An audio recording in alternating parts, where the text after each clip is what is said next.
Welcome to Sustainably Speaking. I'm Mia Quinn. In this episode, we'll explore the importance of water infrastructure, otherwise known as pipes, in helping to create stronger communities and a healthier world. Plastic pipes are used every day to transport water to millions of people around the world, providing an effective solution for getting water into our homes and communities. Today, we're sustainably speaking with Rich Anderson, Senior Advisor at the U.S. Conference of Mayors, who has more than 30 years of expertise preserving drinking water systems. And later, I'll be joined by Amy Schmidt, an expert in building and construction and my colleague in the plastics division at ACC. Join us as we explore the importance of water infrastructure, a pipe's dream. Hi, I'm Rich Anderson, and I'm a consultant to the U.S. Conference of Mayors located in Washington, D.C. The Conference of Mayors is the national voice of cities and mayors in the nation. Been operating as the director of the Mayor's Water Council now for about 21, 22 years. One of my particular focuses is on the economics of delivering water and sewer utility services to the nation's cities. It's obviously it's a life sustaining effort, these utilities, and we have quite a bit of challenges facing us in providing the basic services to our citizens and also to achieve national goals set by federal environmental agencies like the EPA. The last data record from Census on local government finances indicates that local government spent $134.6 billion on water and sewer utilities. Now, I'll put that into perspective. We think that EPA is very close to the mark when they say that the need for water and sewer utility upgrades is probably 700 to 800 billion. Rather than completely rebuilding from the ground up, lack of funding for water infrastructure can sometimes be like trying to put a Band-Aid over a dam. Americans are becoming more and more aware that pipes play a major role in whether or not a community has access to clean drinking water.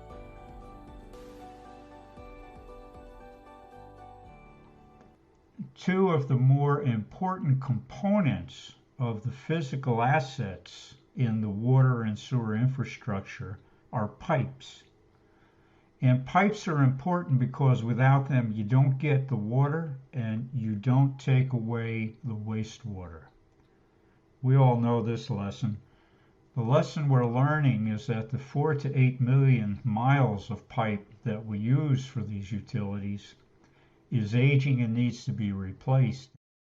Fortunately, some states and communities are jumping in with their own replacement projects using more environmentally beneficial materials. But there's another problem, particularly in communities like Flint, Michigan, where water systems have been historically neglected. I think one of the biggest misconceptions out in the marketplace is that cities have trees in the basement that grow dollar bills, and they don't. All of our money comes from the citizens and from the businesses.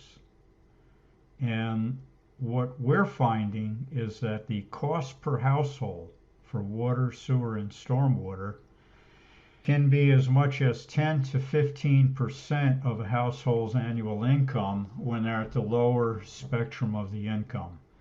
For example, we built 15,000 to 16,000 sewer plants in America.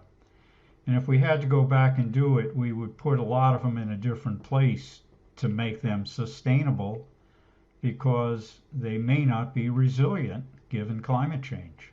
Sustainability is an evolving concept, and we have to adapt and decide what needs to be saved most and find a way to do that. Rich continues to explain what he sees in the future in terms of legislation. Plastic pipes can help ensure equitable access to clean water, no matter where you live, be it urban, rural, or tribal communities.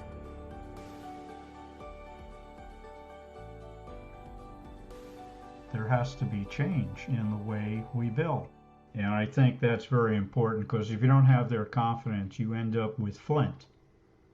And I've worked in Flint since the catastrophe, working with the mayor's office, the previous mayor, Karen Weaver. And I can tell you that the people there have absolutely no trust for local, state, or federal government. So once you've lost confidence and the public's faith, you have to have massive change. We're going to have these pipe replacement programs ongoing. Problem is that we have so much of it there, it's hard to get to it all in a single lifetime. I think one of the cities, when I asked the question, how long will it take to totally replace your pipes? And I think the answer was, when was the last time Jesus was on earth? Plastic pipes can offer more energy savings than alternate materials. The interesting thing is that it doesn't have some of the problems that the older pipes in ground have that are corroded and may impede flows. Also, there's buildup of biofilm, and if your corrosion controls are not used properly, you change that equation and you either raise or you lower the risk for those using the tap water. So one of the things I like to think about plastic pipe is when we're replacing service lines to the community. Rich is hopeful about the future as our government continues to invest in infrastructure and addressing these issues. All of the indications that I have are that we are doing a good job. All of the discussion about we don't spend enough on infrastructure is all true, but we have taken in stride. You have to remember that just 10, 12 years ago, we were spending $95 billion on water and sewer utilities, and now we're spending $134.6 billion. So to me, that's a very optimistic sign that we are raising the resources we need to get the job done. It doesn't mean the job will be done forever. The challenge continues. Joining me now for a little more perspective is my colleague, Amy Schmidt.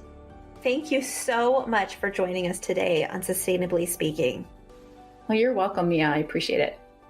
Yeah, I would just say that in general, we're seeing more and more natural disasters, as Rich mentioned, a need for better infrastructure to handle situations when not only where normal day-to-day operations need to function, but we also need to function within the construct of these natural disasters that are increasing more and more and more every year.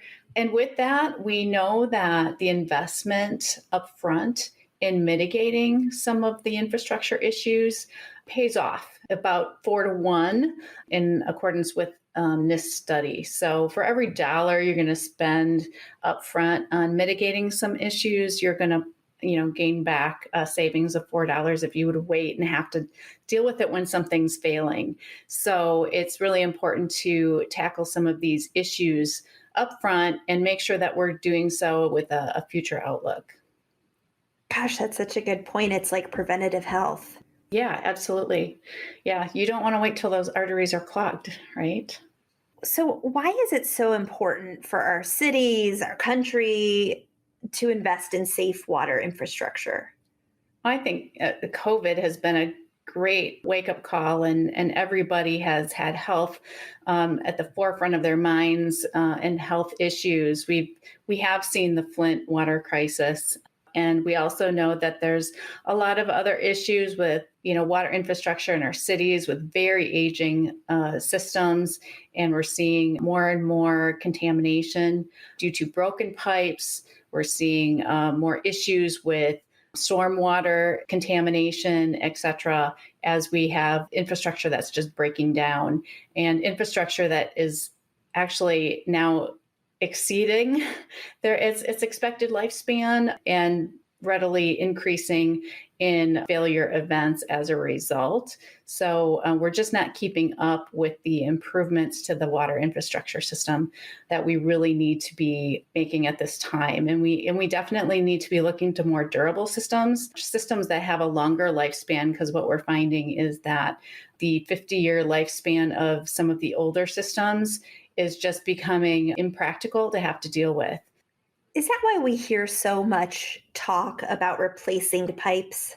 Or is there more? Yeah, we're seeing issues with a lot of breakage and a lot of contamination, clogging of the piping itself, a lot of corrosion or rust inside the pipes that can lead to, we're talking about before, the clogged arteries, right? Where when it's not as efficient to move that water through the pipes, it becomes problematic. Not only are we then seeing breakage from that corrosion and rust, but we're also seeing an increase of energy use to actually get the water where it's supposed to go.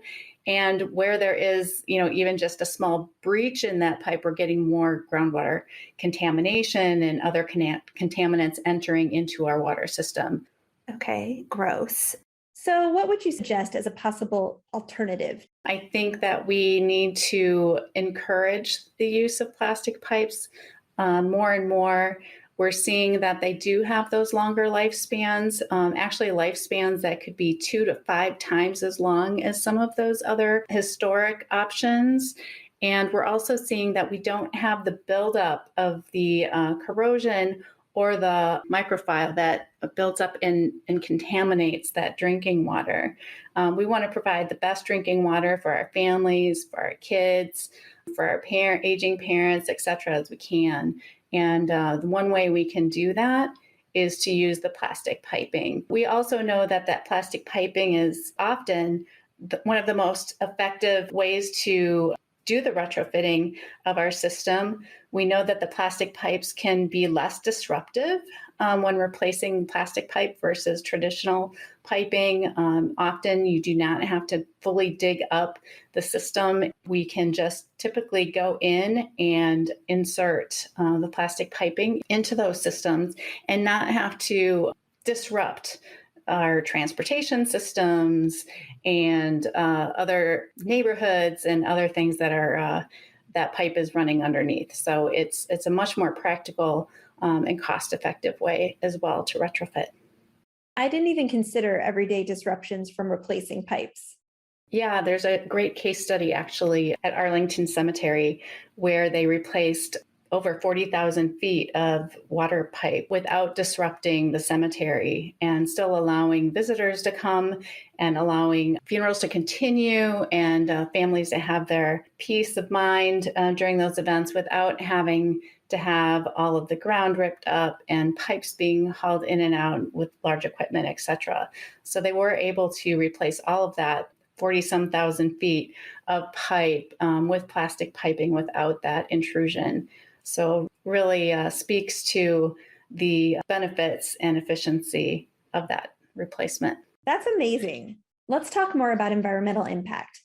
Because this isn't obvious to me, how does water infrastructure and modernizing water infrastructure contribute to sustainability?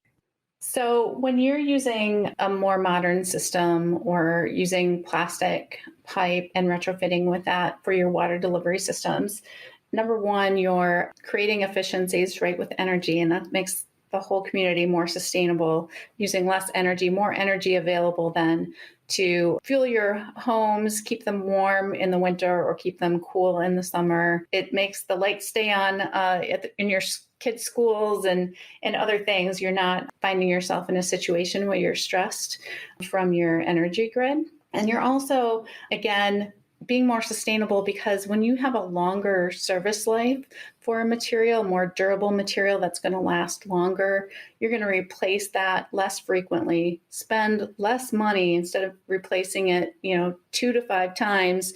You're now going to replace it once. Definite cost efficiencies there. And you're also dealing with a lighter weight material. Labor is easier. In addition to being more sustainable in production and practice, how can plastic pipes fit into a circular economy? the companies that are manufacturing these products are also supporting advanced recycling programs in hopes that after that long lifespan, we need to deal with the end of life use for that product. We can take it back around in a very circular way, recycle them into something that can be used for another durable product. So that is, in the crux of it, I guess, a really important aspect is the fact that you could potentially recycle the products that you're putting in the ground.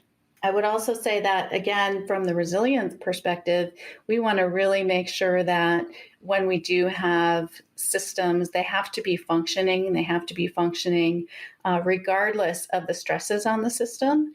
And so we want to make sure that we can handle and maintain the pressure in the pipes and not have any contamination into the system. So although there is a very system aspect to that, and we need to make sure our water treatment plants are appropriately addressed as well. Well, we're seeing much less breakage with those pipes in the field.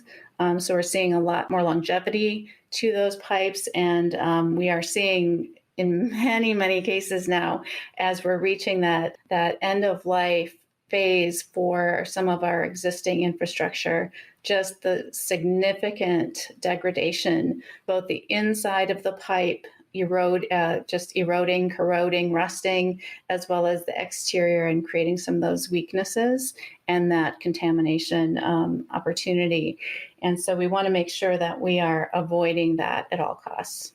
So what's your outlook for the future of clean drinking water and water infrastructure in America?